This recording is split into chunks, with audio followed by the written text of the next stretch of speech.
이 시간 주신 생명의 말씀은 이사야 33장 22절 말씀입니다.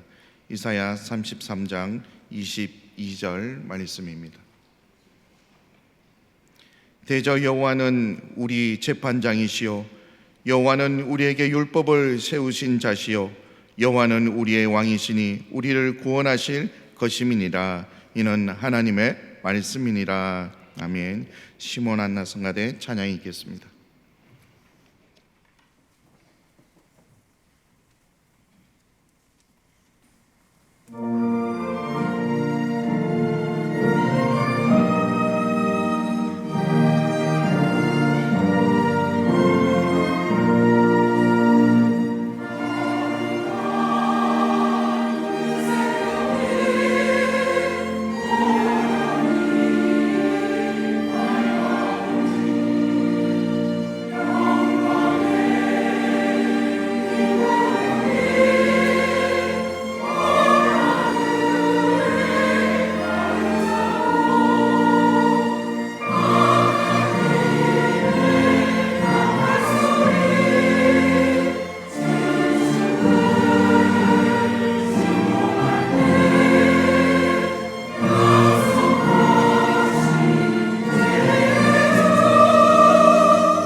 오늘 3부 예배에 참석하신 성도님들의 이름이 생명책에 기록된 줄로 믿습니다. 오늘 함께 은혜 나누실 말씀의 제목은 사사시대의 구속경륜입니다. 사사시대의 구속경륜. 사사시대라고 했을 때는 우리가 너무 익숙하게 많이 들었던 그런 강의 내용이죠. 사사시대를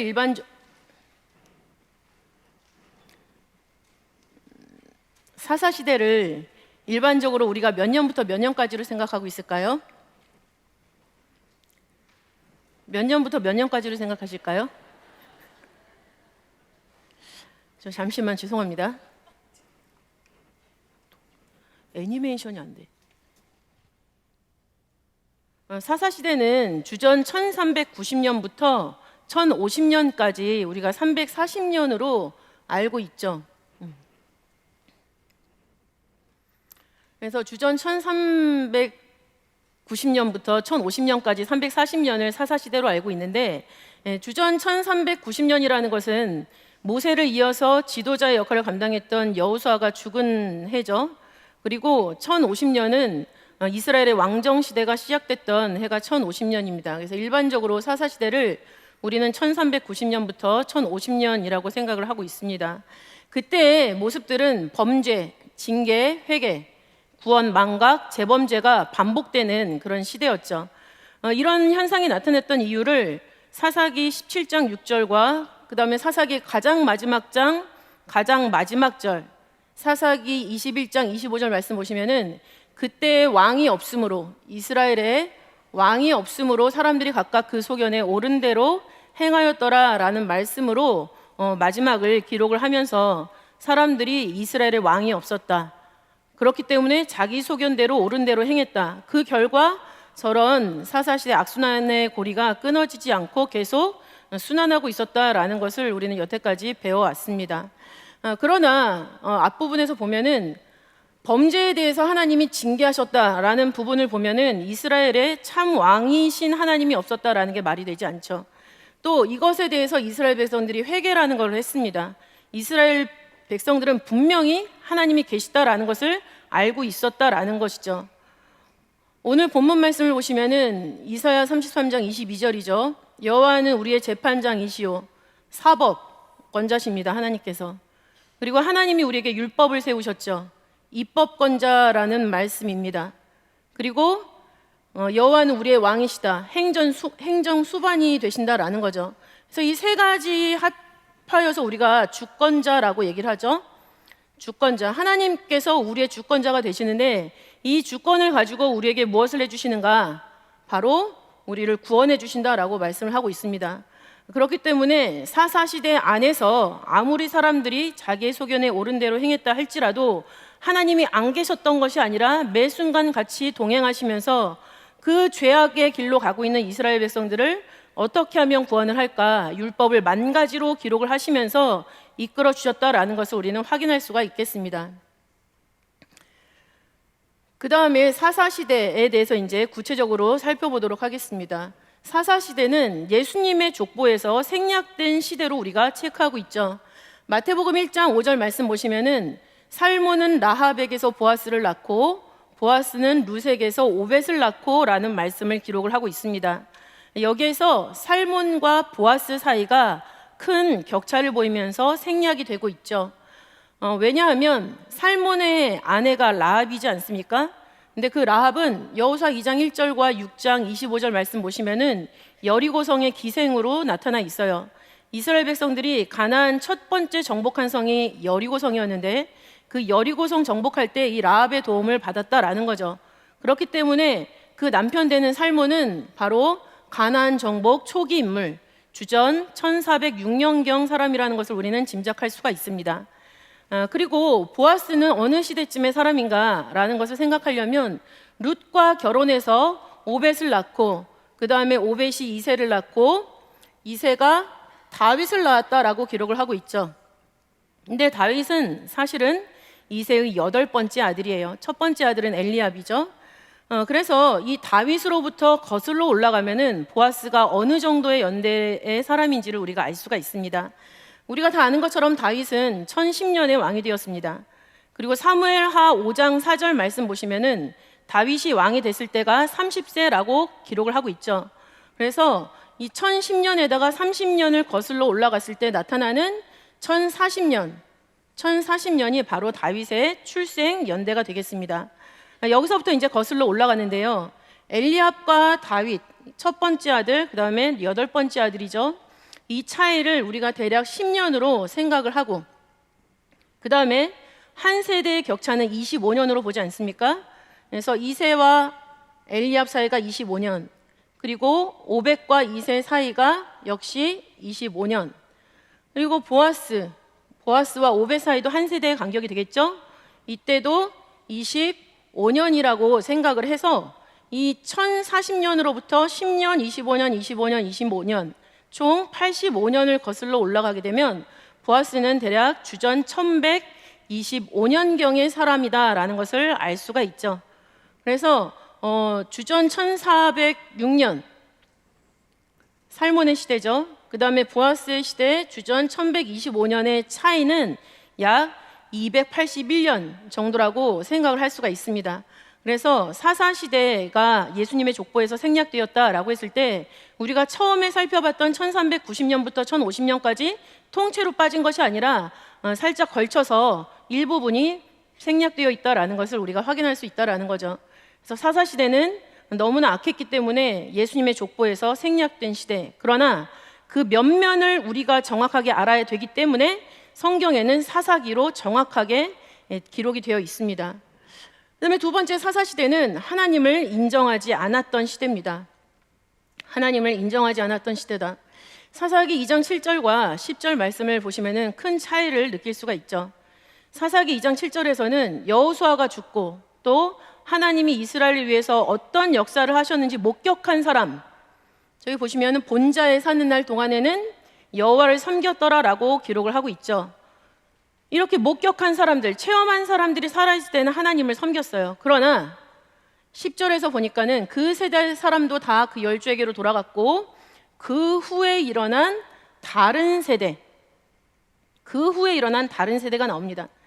그 사람들은 여호와를 알지 못하며 여호와께서 이스라엘을 위하여 행하신 일도 알지 못하였더라라고 말씀을 하고 있죠.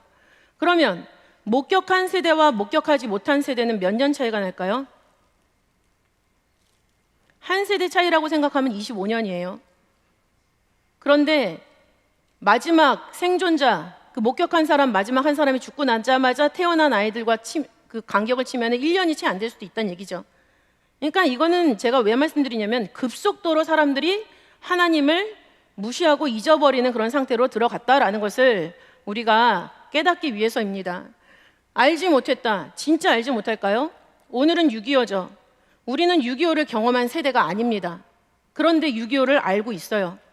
왜냐하면 그 역사적 사실을 공부를 했고 그것을 마음으로부터 받아들이고 인정하고 있기 때문에 신앙의 터 위에서 나라를 걱정하는 그런 기도를 하고 있는 거죠. 그러니까 알지 못했다라는 것은 진짜 새까맣게 몰랐다라는 게 아니라 알았지만 인정하지 않았다라는 거예요. 받아들이지 않았다라는 거죠. 히브리 원어에서 그 의미를 찾아볼 수가 있습니다. 알다라는 단어는 다들 아시는 것처럼 야다라는 히브리어를 사용을 하죠. 그 뜻에는 알다라는 뜻도 있지만은 무슨 뜻이 있냐면 인정하다라는 뜻이 있어요. 그러니까 하나님께 대해서 이스라엘 백성들이 배웠지만 본인의 마음 가운데 자기의 생각대로 하고 싶은 거와 하나님이 원하시는 게 상충되기 때문에 그 부분을 애써 덮어놓고 무시하고 모르는 척했다라는 거예요. 그런 시대가 바로 사사시대라는 거죠. 그러나 하나님께서는 하박국 2장 14절 말씀 보시면은 전 세계가 물이 덮은 같이 하나님의 영광을 인정하는 것이 온 세상 가득할 것이다 라고 말씀하셨죠. 그 인정하다라는 단어 역시 야다를 사용하고 있습니다. 그것과 대조해 봤을 때 사사시대는 하나님을 알지만 알지 못한다고 부정했던 시대, 하나님의 존재를 부정했던 시대가 바로 사사시대라는 것을 우리에게 말해주고 있습니다. 그 다음에 세 번째는 어떤 시대냐면 하나님의 말씀에 순종하지 않았던 시대죠. 사사시대는 하나님의 말씀에 순종하지 않았습니다. 어떤 식으로 순종하지 않았는가? 첫 번째로는 하나님을 잊어버렸죠. 사사기 3장 7절 말씀 보시면은 이스라엘 자손이 여호와 목전에 악을 행하여 자기들의 하나님 여호와를 잊어버리고 바알들과 아세라들을 섬긴지라라고 말씀하고 계세요. 잊어버렸다. 히브리 원어의 뜻 쏴카흐라는 단어인데 무시하다, 시들다라는 뜻을 가지고 있죠. 하나님을 뜨겁게 믿었던 순간이 분명히 다 있습니다. 그러나 자기의 욕심대로 할 생각 때문에 하나님을 무시하고 또 하나님께 대한 그 뜨거운 신앙이 시들시들해져 버렸다라는 거예요. 우리한테도 그런 모습이 있지 않습니까? 시들시들해지고 적당히 타협하면서 믿었던 그 결과가 지금 우리가 겪고 있는 모든 과정 속에서 나타나고 있는 거죠. 하나님을 잊어버린 시대, 무시하고 시들해진 그런 신앙의 모습, 그런 모습이 있다면 과감히 우리는 그것으로부터 끊어내고 떨쳐나와서 우리가 가장 뜨거웠던 신앙의 첫사랑의 순간과 지금의 순간을 덧대어야 할 줄로 믿습니다. 두 번째, 어떤 식으로 하나님 말씀에 순종하지 않았는가? 하나님이 보내신 사사들도 청정하지 않았어요. 나라가 위기에 처하고 그 다음에 백성들이 너무나 고난에 힘들어하고 있을 때 하나님이 그 회개하는 소리, 부르짖는 소리를 듣고 구원자 사사를 보내주셨죠.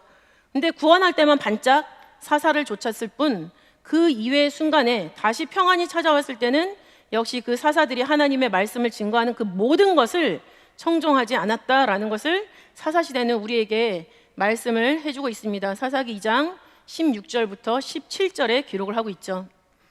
세 번째는 가나안 족속들을 쫓아내지 않았습니다. 못했다는 것이 아니라 쫓아내지 않았다. 못한 것과 안 한 것은 큰 차이가 있죠. 못한 것은 자기가 힘이 없어서 쫓아내기가 너무 버거워서 못 쫓아낸 경우예요. 근데 쫓아내지 않았다라는 것은 쫓아낼 수 있었는데도 불구하고 그렇게 하지 않았다라는 거죠. 그 말씀이 사사기 1장 19절, 21절, 그리고 27절부터 34절 총 10개의 구절을 쭉 읽어보시면 나오는데 세 가지 구절을 우리가 포인트를 잡아서 생각을 해보면 이 사람들이 어떤 식으로 변질돼 갔고 결과적으로는 어떤 결론을 맞이했는가라는 것을 우리는 살펴볼 수가 있습니다. 먼저 사사기 1장 27절 말씀 보시면은 므낫세가 그 담당한 가나안 족속의 거민들을 쫓아내지 못했다. 처음에는 못했다라고 성경도 기록을 하고 있죠. 그랬더니 가나안 사람들이 결심하고 그 땅에 거하는 일이 벌어졌습니다. 그 후에 사사기 1장 28절 모습 보니까 28절 말씀 보시니까는 이스라엘이 강성해졌어요. 가나안 족속을 무찌를 수 있을 정도로 힘이 세졌다라는 것을 말하고 있는 거죠. 그러면은 강성한 후에야 가나안 사람들을 쫓아냈고라고 기록되는 게 맞는데 그렇게 하지 않고 어떻게 기록돼 있어요? 가나안 사람에게 사역을 시켰고 다 쫓아내지 아니하였더라. 의지를 가지고 가나안 족속을 쫓아내지 않았다라는 겁니다. 하나님께서는 이 가나안 족속을 다 쫓아내고 그 땅을 유업으로 받아라라고 명령을 하셨는데 그 말씀에 순종할 수 있는 힘이 생겼는데도 불구하고 그렇게 하지 않았다라는 거예요. 마치 사울이 아말렉을 진멸하라는 하나님의 명령에 불순종해서 자기 눈에 보기에 좋은 것은 다 남겨두고 나머지 것을 다 죽인 부분적인 순종을 한 그 모습을 우리는 여기서 생각을 할 수가 있겠죠.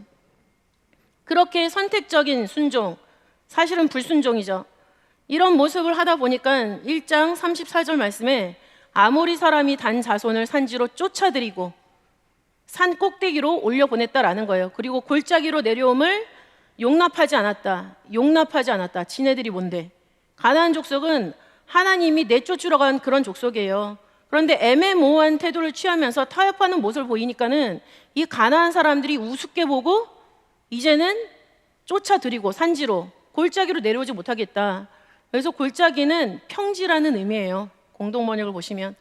그러니까는 일상생활을 할 수 없을 정도로 척박하게 그렇게 학대하고 있는 모습을 그런 지경에 처할 수밖에 없게 되었다라는 것을 알 수가 있죠. 왜? 하나님 말씀을 순종하지 않았기 때문에. 여기서 쫓아내다, 쫓아들이다 두 가지 단어가 나오죠. 사용하는 히브리어는 틀립니다. 쫓아내야 되는 것, 이스라엘 백성들이 가나안 족속을 쫓아내야 하죠. 그 쫓아내다라는 히브리어는 야라시, 상속권을 빼앗다라는 뜻이에요.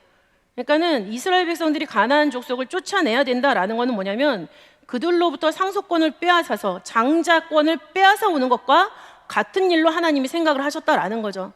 그런데 그 하나님의 깊으신 뜻을 생각하지 못하고 자의적으로 자기 생각에 좋은 것은 다 취하고 자기 편하려고 남겨놔가지고 일은 다 시키고 자기네들은 좋게 호의호식하고 이런 삶을 살다 보니까는 그 영혼까지 전체가 뺏겨버리는 그런 일이 생겼다라는 거죠.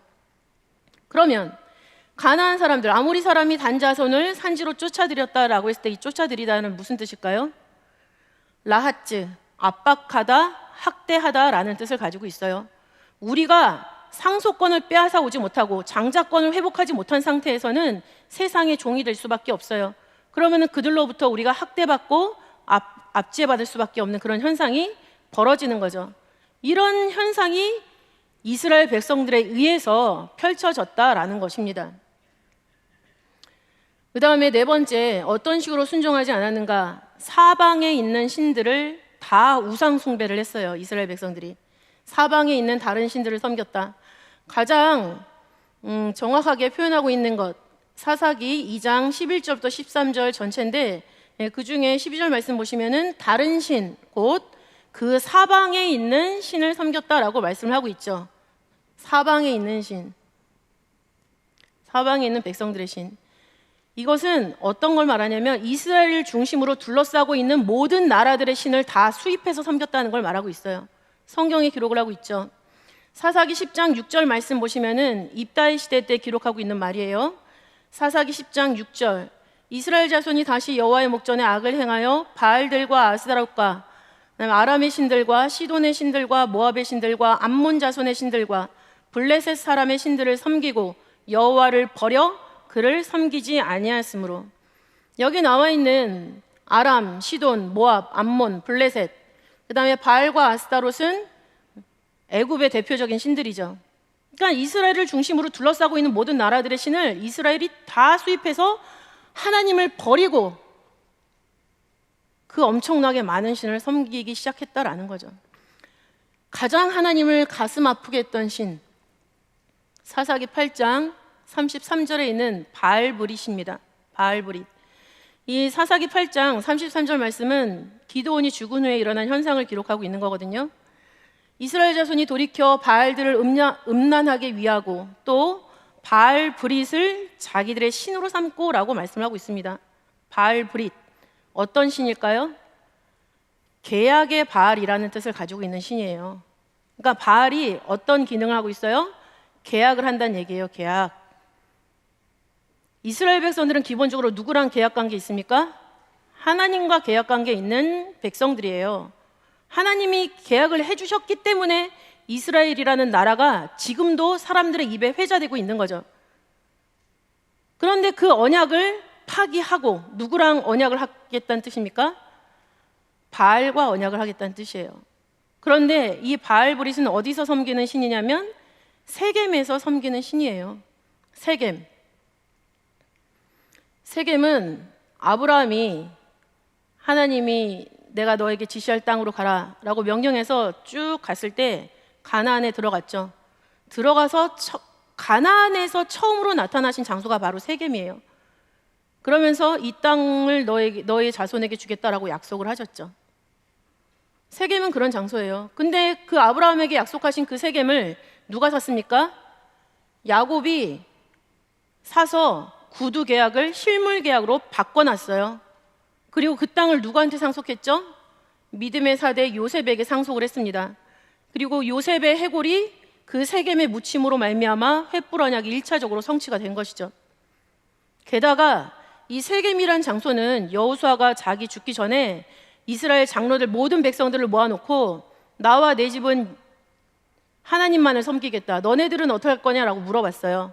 그런데 그 물어봤을 때 18절 여호수아 24장 18절, 21절, 24절 세 번이나 이스라엘 백성들이 우리는 하나님만 섬기겠다라고 약속한 장소가 바로 세겜이에요. 그리고 무엇보다도 요한복음 4장을 보시면 수가성 여인이 나오죠. 근데 4장 5절을 보시면은 굳이 그 수가를 야곱이 요셉에게 준 땅에 가깝다라고 표현을 하고 있어요. 그런데 그 장소에서 예수님이 스스로 메시아임을 밝히신 장소가 되는 거죠. 세겜에 대해서는 시작부터 끝까지 말씀과의 관계 속에서 벗어난 적이 없는 땅이에요. 그런데 그 땅에서 하나님을 버리고 바알과 언약을 맺고 있는 이스라엘 백성들의 처참한 모습을 우리가 확인할 수가 있는 겁니다. 이런 식으로 우상 숭배를 했어요. 그러면 이것이 모르고 지은 죄일까요? 알고 지은 죄입니다. 알고 지었어요, 죄를. 사사기 10장 10절 말씀 보시면 이스라엘 백성들이 살려달라고 하나님한테 기도를 해요. 근데 기도의 포인트가 아주 정확합니다. 뭐라고 기도합니까? 우리가 우리 하나님을 버리고 그 다음에 바알들을 섬김으로 주께 범죄하였나이다. 무엇을 잘못했는지 아주 정확하게 알고 있는 이스라엘 백성이에요. 그러면서 편안하고 안전하다 했을 때는 자기 마음대로 했으면서 당장 발등에 불 떨어지니까 살려달라고 나오는 거죠. 하나님을 찾으면서. 이런 시대가 바로 사사시대, 하나님 말씀에 순종하지 않았던 시대가 되겠습니다. 근데 이 사사시대는 지금도 지속되고 있죠. 제 생활을 봐도, 저 자신을 봐도 이 사사시대는 진짜 끊임없는 유혹을 던지고 있다, 그 유혹에 내가 빠져 있다라는 생각을 안 할 수가 없습니다. 그러다가 어디 가서 머리라도 부딪히게 되면 내가 뭐 잘못한 게 없나? 라고 생각하면서 다시 돌이키게 되죠. 지금도 지속되는 사사시대 모습을 성경에서 보면 먼저 사사시대 이후에 왕정시대가 나오잖아요. 근데 사사시대가 끝났기 때문에 왕정시대가 된 게 아니에요. 사사시대라는 이름이 왕정시대라는 이름으로 탈바꿈해서 이름만 바꿔치기 해가지고 진행되고 있는 시대가 바로 왕정시대라는 거죠. 사무엘상 8장 4절부터, 원래는 1절부터 보시면 되는데 8장 4절부터 5절 말씀 보시면은 이스라엘 장로들이 사무엘에게 찾아가죠. 당신은 늙었고 당신들의 아들은 당신 같지 않다. 그러니까 우리에게 왕을 세워줘라. 그런데 어디 같이? 열방과 같이라고 얘기를 하고 있어요. 가장 위험한 말을 한 거죠. 열방과 같이. 표준 세번역에서는 모든 이방 나라들처럼이라고 얘기를 하고 있죠. 세상의 나라들은 부족간끼리 싸우다가 힘이 센 부족이 나머지를 흡수하게 되면서 점점 덩치를 불려서 나라로 커가는 과정을 겪어요. 그런데 이스라엘은 그렇지 않습니다. 이스라엘의 시작점은 하나님이에요. 이스라엘 나라로서의 시작점, 출애굽한 이후에 시내 광야로 하나님이 불러들이셨죠. 시내 광야에서 시내산 언약을 체결을 합니다. 그 언약을 통해서 하나님이 십계명이라는 헌법을 정하시고 그 다음에 그 세부 조항이라는 그 언약서를 체결을 하시면서 이스라엘이 나라로 출발을 하고 있는 거예요. 출애굽기 19장 5절부터 6절 말씀 보시면은 세계가 다 내게 속하였나니 너희가 내 말을 잘 듣고 내 언약을 지키면 너희는 열국 중에서 내 소유가 되겠고 너희가 내게 대하여 제사장 나라가 되며 라고 말씀을 하고 있죠. 제사장 나라. 그리고 그 제사장 나라에 있는 너희들은 거룩한 백성이다 라고 말씀하고 있습니다. 이것에 대해서 백성들이 어떻게 회복했습니까? 여호와의 명하신 대로 우리가 다 행하리이다. 하나님이 요청하셨습니다. 너네가 종이었는데 내가 나라로 만들어줄게. 자이언트 점프죠. 이렇게 해주셨을 때 백성이 감지덕지하죠. 여태까지 벽돌이나 굽고 있고 채찍 맞아서 쓰러져도 일을 해야 되는 판이었는데 나라의 거룩한 백성으로 만들어준다니까 얼마나 감사합니까? 감사 감격해서 우리가 진짜 시키는 대로 다 할게요. 하나님이 말씀하신 대로 내가 다 하겠습니다. 약속이 체결이 됐어요. 그렇기 때문에 이스라엘 나라는 신정 국가로서의 출발점이 주전 1446년 3월에 진행이 되고 있는 거죠. 근데 이 시작점을 부정하고 있는 거예요. 하나님을 버리는 거는. 게다가 이방 나라들처럼이라뇨. 우리 교회는 평강제일교회죠. 우리 교회가 다른 교회들처럼 됐으면 좋겠습니까? 아니죠. 우리 교회의 출발점은 말씀이에요. 살아계신 말씀이 역사하신 교회고 그 말씀을 출발점으로 해서 우리가 그 말씀의 끝장을 보기 위해서 지금 사투를 벌이면서 신앙을 지키면서 살고 있는 거죠. 그 정신을 잊어버리시면 우리도 사사시대가 될 수밖에 없어요. 그 정신을 반드시 지키시기 바랍니다.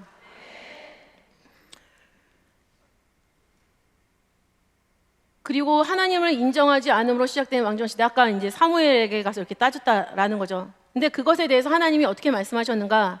사무엘상 8장 7절 말씀 보시니까 그들이 너를 버림이 아니고 나를 버려. 나가 누구예요? 하나님이에요. 나 하나님을 버려서 자기들의 왕이 되지 못하게 합니다. 여기서 하나님은 어떻게 인식하고 계세요? 이스라엘의 왕은 하나님 자신이다라고 생각을 하고 계시는 거예요. 근데 이스라엘 백성들이 나를 버리고 지네 사람 왕을 세우겠다라고 지금 하고 있구나 라고 말씀을 하시는 거죠. 왜 이렇게 됐는가? 사무엘이 아주 정확하게 얘기하죠. 이스라엘이 왕을 요구한 것은 아들들 때문이 아닙니다. 사실은 무엇 때문이냐? 암몬이 쳐들어왔어요. 암몬의 왕 나하스가 이스라엘을 쳐들어왔단 말이에요. 그러니까 전쟁의 위기를 딱 맞닥뜨리고 보니까는 너무나 두려워요. 그러니까 우리나라도 다른 나라들처럼 왕이 있어가지고 우리 대신 싸워줬으면 좋겠다. 자기네들이 말씀을 가지고 하나님을 앞세워서 나라를 지킬 생각은 안 하고 누구 한 사람 대표자가 앞에 서가지고 우리 대신 싸워줬으면 좋겠다라고 얘기를 하고 있는 거예요. 그것을 사무엘이 정확하게 얘기를 하는 거죠. 너희가 암몬 자손의 왕 나하스의 너희를 치러옴을 보고 너희 하나님 여호와께서는 너희의 왕이 되실지라도 너희를 지켜줄 분은 하나님 한 분뿐이신데도 불구하고 너희가 내게 이르기를 아니라 우리를 다스릴 왕이 있어야 하겠다라고 주장을 했다라는 겁니다. 엄청난 사사시대 모습이 왕정시대로 세력이 약해진 것도 아니고 더 강하게 이식되고 있는 그런 출발을 보이고 있습니다. 그 다음에 또 한 가지 찾아볼 수 있는 곳은 북이스라엘 왕 중에 여호아스라는 왕이 있습니다. 북이스라엘 왕 중에서 여호아스라는 왕이 있는데 열왕기하 13장 1절부터 7절까지 보시면 되는데 6절까지만 먼저 우선 보시면은 여기서 사사시대의 그 악순환의 고리가 그대로 발견이 됩니다. 여호아스가 2절에서 보니까 여호와 보시기에 악을 행하여 이스라엘로 범죄케 한 느밧의 아들 여로보암의 죄를 쫓고 떠나지 아니하였다라고 나와 있죠. 범죄의 현장입니다. 범죄를 하다 보니까 하나님께서 이스라엘을 향하여서 노를 바라사 늘 아람 왕 하사엘의 손과 그 아들 베나닷의 손에 붙이셨으니 하나님 징계를 하셨죠. 징계를 하시다 보니까는 이스라엘 백성들이 여호아스가 어떻게 합니까? 하나님한테 간구해요. 살려달라고. 회개. 그랬을 때 하나님이 구원자를 보내주시죠. 구원. 이스라엘을 구원해 주셨어요. 그러니까는 이스라엘 백성들이 전과 같이 자기 장막에 거했다. 다시 평상시로 돌아갔다는 얘기예요. 자기가 어떤 죄를 저질렀고 어떻게 하나님이 구원해 주셔서 이렇게 됐는지 깨닫지 못하고 그냥 전처럼 행하고 있는 모습, 망각입니다. 망각을 하니까는 어떤 현상이 벌어져요? 전에 했던 그 여로보암 집의 죄에서 떠났습니까? 떠나지 않았습니까? 떠나지 않았습니다. 재범죄. 북이스라엘 왕조 속에서도 이렇게 사사시대 악순환의 고리가 확인되는 것을 우리가 볼 수가 있죠. 그리고 예레미야 선지자 시대 때 말할 나위도 없죠. 예레미야 선지자가 항상 무슨 말을 합니까? 하나님의 말씀을 대언을 하는데 하나님이 선지자를 보내고 하나님의 종들을 보내고 말씀을 보내고 깨달으라 라고 했어도 그 줄을 끊어 판가치고 도망가 버리고 마는 그런 이스라엘의 모습을 예레미야 선지자를 통해서 이렇게 예레미야 7장 13절, 25장 3절부터 4절, 26장 5절, 29장 19절, 32장 33절, 그리고 예레미야 35장 15절에도 이렇게 기록을 하고 있죠. 마지막에 보시면 너희가 귀를 기울이지 아니하며 나를 듣지 아니하였느니라. 사사시대의 모습을 끊임없이 이어가고 있는 이스라엘 백성들의 모습. 그러면 이런 사사시대를 통해서 우리는 어떤 구속 경륜을 발견할 수 있는가라는 거죠. 첫 번째는 죄악된 세태마저도 이용하시는 하나님의 구속 역사가 이어졌던 시대가 바로 사사시대입니다. 죄악된 세태. 어떤 죄악된 세태일까요? 사사기 3장 1절부터 2절 말씀 보시면은 남겨두신 열국이 나와요. 남겨두신 열국. 이 남겨두신 열국이라는 게 나오는데 이것이 바로 죄악된 세태가 되는 거죠. 이 남겨두신 열국은 도대체 뭔데 죄악된 세태인가? 이 남겨두신 열국은 사사기 2장 20절부터 21절 말씀을 보시면 알 수 있습니다. 여기 보시면 여호와께서 이스라엘에게 진노하여 이르시되 이 백성이 내가 그 열조와 세운 언약을 어기고 나의 목소리를 청종치 아니하였은즉 나도 여호수아가 죽을 때 남겨둔 열국을 다시는 그들 앞에서 하나도 쫓아내지 아니하리니 너네들이 쫓아내지 않겠다고 하니 내가 알아서 쫓아내줄 필요는 없지 않겠느냐. 나도 남겨두겠다라고 하신 거예요. 하나님이. 그 남겨두신 열국, 그 속에서 구속사가 중단되었는가? 아닙니다. 전진하고 있습니다. 첫 번째, 전쟁을 가르쳐서 알게 해주시죠. 사사기 3장 1절 2절 보시니까 이스라엘 자손의 세대 중에 아직 전쟁을 알지 못하는 자에게 그것을 가르쳐 알게 하려 하사 남겨두신 열국은 이라고 기록을 하고 있죠. 전쟁을 모른다고 하니 전쟁을 가르쳐 주겠다라고 말씀을 하고 계시는 거예요. 그럼 이거는 하나님의 복수입니까? 그래 몰라? 그럼 전쟁이 얼마나 끔찍한 건지 한번 겪어봐. 이러는 걸까요? 아닙니다. 아무리 이스라엘의 일을 어떤 과정을 통해서 내가 너네를 구원했다 말을 해도 못 알아들으니까 전쟁을 통해서 그 전쟁을 이기게 하시는 하나님의 능력을 보여주겠다라고 말씀하시는 거예요.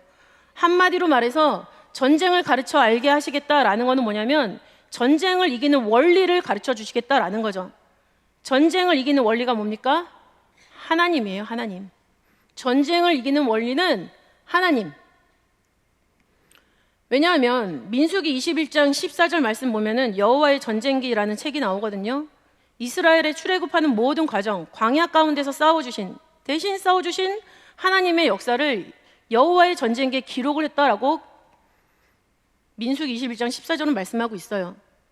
그리고 다 아시는 것처럼 사무엘상 17장 47절 말씀 보시면 전쟁은 여호와께 속한 것이라고 분명히 기록되어 있죠. 또 시편 24편 8절 말씀 보시면은 전쟁에 능한 여호와, 그죠? 전쟁 제일 잘하시는 분이 누구세요? 하나님. 그러니까 우린 누구랑 한 편 먹어야 돼요? 하나님이랑 한 편 먹어야 된다는 얘기예요. 그래서 시편 118편 6절 말씀 보시면은 여호와는 내 편이시라 내게 두려움이 없나니 사람이 내게 어찌할꼬 라고 말씀을 하고 계시죠. 하나님과 한 편을 먹었을 때 우리는 승리하고 우리 교회도 승리하고 우리 나라도 구속사의 완성을 이루기까지 존속하고 번영하고 발전할 줄 믿습니다. 그리고 이 죄악된 세태, 남겨둔 열국을 통해서 하나님이 두 번째는 내 말을 순종하나 안 하나 테스트하겠다라고 말씀하고 계세요. 사사기 2장 21절부터 22절 말씀 마지막을 보면은 남겨두신 열국을 통해서 나 여호와의 도를 지켜 행하나 아니하나 그들로 시험하려 함이라. 그리고 사사기 3장 4절 말씀도 모세로 그들의 열주에게 명하신 명령들을 청종하나 알고자 하셨더라. 남겨두신 열국을 통해서 우리 교회 안에도 가나안 족속과 같은 그런 모습들이 보입니다. 그거를 누구 특정한 사람이 담당하는 게 아니에요. 저 안에서도 어떨 때는 진짜 저 성령 충만한 전도사 봐라 하겠지만 어떤 때는 저 전도사 맞아? 그런 모습을 보일 때도 있습니다. 그러면은 이 모든 모습들은 내 안에서 걷어내야 되는 모습인 거예요. 그렇다면 뭘까요? 이 남겨두신 열국을 가지고 우리 마음속에 있는 그 삐죽삐죽한 것들이 올라올 때 그것을 그 말씀을 생각하면서 그 삐죽삐죽한 것을 다 밀어내면은 우리가 말씀으로 승리하는 사람이 되는 거죠. 그리고 이 남겨두신 열국을 우리가 몰아내는 사람이 되는 거예요. 근데 그렇게 되지 않고 내가 거기 꺾어 넘어지면 그 남겨두신 열국, 내 안에 있는 그 죄악의 속성들, 또 우리 교회에 있는 죄악의 속성들, 나라에 있는 죄악의 속성들 때문에 하나님 명령에 청종하지 않는 그런 불행한 결과가 나오는 거죠. 이 모든 것을 우리가 뻔히 알 때는 어떤 편을 선택해야 될까요? 말씀으로 내 안에 있는 모든 남겨 있었던 가나안 족속과 같은 그런 성향들을 다 내쫓는 그런 하나님의 거룩한 성도가 돼야죠. 그랬을 때 우리는 의로운 자가 계속 의롭고 거룩한 자가 계속 거룩하게 돼서 하나님 나라에 들어갈 수 있다라는 것입니다. 이런 것을 염두에 두시고 사사시대 속에서도 하나님은 구속사의 전진을 멈추지 않으셨다라는 것이요. 그 다음에 구속경륜 두 번째는 무엇이냐면 하나님만이 우리의 구원이시고 왕이시다라는 거예요. 사사라는 단어는 쇼페팀이라는 히브리어를 사용하죠. 쇼페팀. 그 뜻이 중재하는 자, 다스리는 자, 재판을 담당하는 자예요. 우리가 오늘 읽었던 본문 말씀 보시면은 재판장 나오죠. 재판을 담당하는 자, 재판장. 그 다음에 다스리는 자, 왕. 그쵸? 그리고 우리의 구원자. 사사는 우리의 왕으로도 역사를 했었고 우리의 구원을 책임졌던 그런 존재예요. 눈으로 보이는 사사 12명 성경에 기록되어 있지만 그 배후에서 역사하시는 진정한 사사는 누구십니까? 하나님이시죠. 말씀이십니다. 그 말씀이 그 사사를 세워서 대행하게 하신 거죠. 그렇다면 하나님이 구원자라는 근거는 어디 있는가? 시편 106편 21절 말씀 보시면 애굽에서 그 큰 일을 행하신 그 구원자 하나님을 저희가 잊었나니, 잊은 대상이 바로 애굽에서 구원해내서 나라로 만들어주신 그 구원자 하나님을 잊어버렸다라고 말씀하고 있습니다. 분명히 이스라엘을 만들어주신 분은 구원자 하나님. 그리고 이사야 43장 11절, 호세아 13장 4절 말씀 보시면은 나 외에 구원자가 없느니라 라고 하나님이 직접 선언을 하시죠. 그리고 이 하나님이 육신을 입고 이 땅에 오신 분이 예수님이죠. 예수님도 구원자로 오셨습니다. 이사야 19장 20절 말씀 보시면은 여호와께서는 한 구원자, 보호자를 보내사 그들을 건지실 것임이라 라고 말씀을 하고 있습니다. 이렇게 보내주신 분이 누구실까요? 예수 그리스도시죠. 사도행전 4장 11절부터 12절까지 읽어보시면 천하의 인간의 구원을 얻을 만한 이름은 오직 예수 한 분뿐이세요. 다른 사람의 이름이 나타날 수가 없다라는 거죠. 이렇게 해서 하나님도 구원자, 예수님도 구원자. 당연하죠. 하나님과 예수님은 말씀이시기 때문에 말씀이 우리를 구원하십니다. 그 다음에 왕이라는 근거, 왕 되시는 하나님. 시편 16절 말씀 보시면 여호와께서는 영원 무궁토록 왕이시다.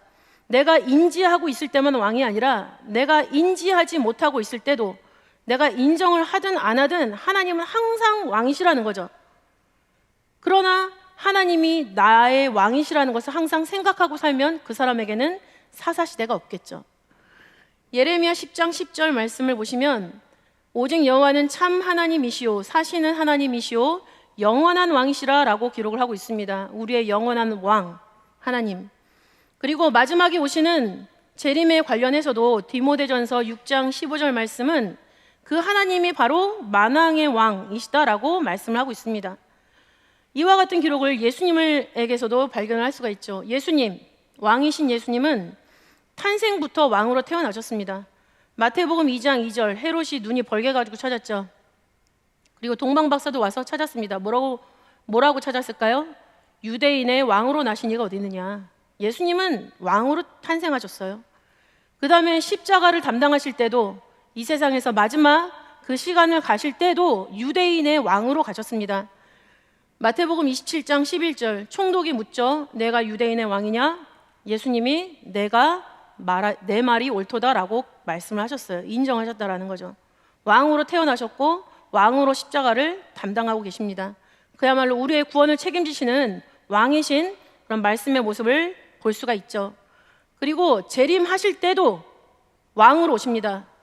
계시록 19장 16절 말씀 보시면은 재림주에 대한 설명이 나와 있는 거죠. 그 옷과 다리에 이름 쓴 것이 있으니 만왕의 왕이요 라고 말씀을 하고 있어요. 이 땅에 오시고 가실 때도 항상 왕이셨고 언제나 왕이시고 앞으로 오실 그분의 이름도 왕이라는 것을 믿으시기 바랍니다. 그 다음 마지막 구속 경륜입니다. 사사시대의 악순환의 고리를 끊는 유일한 방법을 하나님이 우리에게 알려주고 계십니다. 사사시대의 악순환이라는 것은 이런 고리로 생각을 할 수가 있겠죠.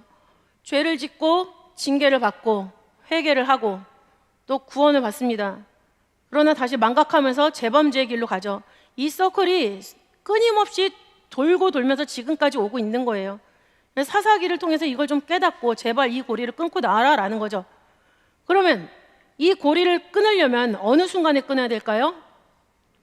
구원받고 끊어야죠. 그렇죠? 죄를 지었어요. 하나님이 나를 징계를 했어요. 깨달아서 회개를 했습니다. 나를 구원해 주셨어요. 구원해 주셨으면 여기서 구원을 끊고 딱 나와야 되는 거예요. 이 끊어 구원을 해주시는 분이 누구실까요? 예수님이죠. 그래서 우리 평강제일교회 성도라면 집집마다 오직 예수가 다 붙어 있습니다. 오직 예수. 왜냐? 요한복음 10장 9절 말씀 보시면은 내가 문이니 누구든지 나로 말미암아 들어가면 구원을 얻고 라고 말씀을 하고 계세요. 예수님은 구원의 문이세요.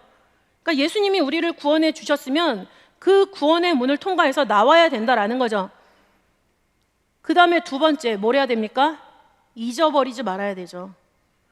그래서 우리 구속사 시리즈의 대표 구절 신명기 32장 7절이죠. 옛날을 기억하라 역대의 연대를 생각하라. 오직 예수의 흔적이 있어야 하고 그 다음에 옛날을 기억하고 역대 연대를 생각하면서 그 구속의 말씀이 내 마음판에 기록이 돼 있어야만 사사시대의 이 악순환의 고리를 정확하게 끊어낼 수 있다라는 것입니다. 이렇게 끊어낸 성도만이 이 일을 할 수가 있죠. 예수님 당시에는 예수님이 가신 다음에 그 예수님의 제자들 사도들이 무엇을 증거했냐면 예수가 너네들이 십자가에 못 박아 죽인 예수가 바로 그리스도다 메시아다라는 걸 증거했어요. 그러면 지금 우리는 오직 예수의 흔적도 있고 또 구속사 시리즈를 통해서 하나님 아버지 말씀도 더 정확하게 더 발전되게 받았다는 말이죠. 그러면 지금 이 상황에서 우리는 무엇을 증거해야 될 것인가? 계시록 12장 11절 말씀 읽겠습니다. 시작. 또 여러 형제가 어린 양의 피와 자기의 증거하는 말을 인하여 저를 이기었으니 그들은 죽기까지 자기 생명을 아끼지 아니하였도다. 아멘. 휘선 박윤식 목사님께서 우리에게 주신 말씀, 생명 바쳐 충성하면 은혜의 세력이 악의 세력을 이긴다 라고 말씀을 하셨죠. 저는 그 말씀의 근거를 성경에서 찾으려고 부단히 궁금해했습니다. 그래서 발견한 구절이 바로 계시록 12장 11절인데, 그들은 죽기까지 자기 생명을 아끼지 아니하였도다. 생명 바쳐 충성하라는 얘기죠.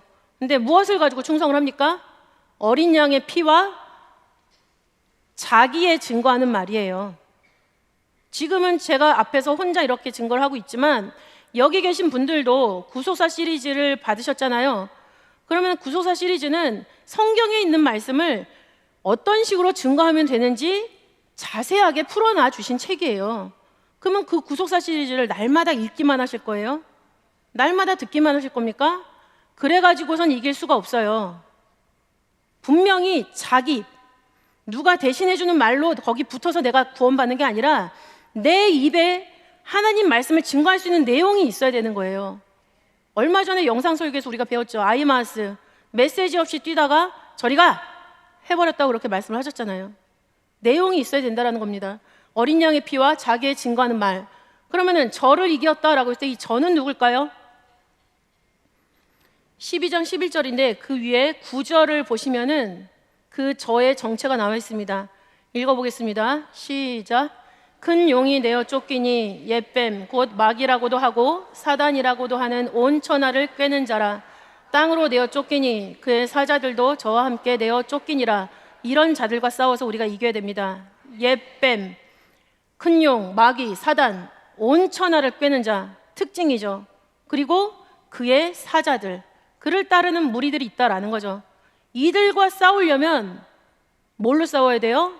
예수 그리스도의 흔적을 가지고, 오직 예수의 흔적을 가지고, 그 다음에 우리 입에 말씀이 들어 있어야 돼요. 그래야지 그 큰 용과 싸워서 이길 수가 있다라는 거죠. 이런 사람들이 있을 때 마지막 때 예수님도 싸워주십니다. 데살로니가 후서 2장 8절 말씀 같이 읽겠습니다. 시작.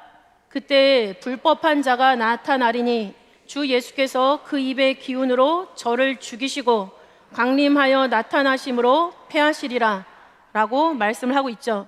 그래서 불법한 자가 누굽니까? 불법한, 헬라어 아노모스, 뜻이 법에서 떠난, 하나님의 법도 떠나고 세상 법도 떠난 그런 사악한 존재가 마지막 때 나타난다라는 거죠.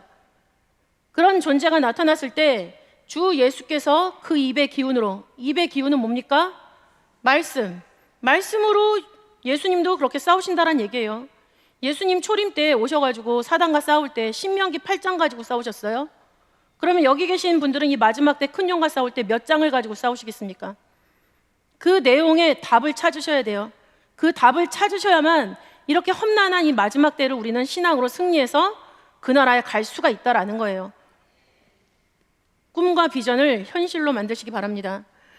입의 기운으로, 말씀으로 저를 죽이시고 아나이레오라는 단어죠. 아나이레오, 맹렬히 치워버리다. 그냥 옆에 가 있어 이게 아니라 맹렬히 치워버리다. 순식간에 싹 사라져버리는 것 같이 그렇게 죽이신다라는 거예요. 그리고 폐지하다라는 뜻이 있죠. 폐지, 더 이상 지속할 수가 없습니다. 그리고 강림하여 나타나심으로 패하시리라.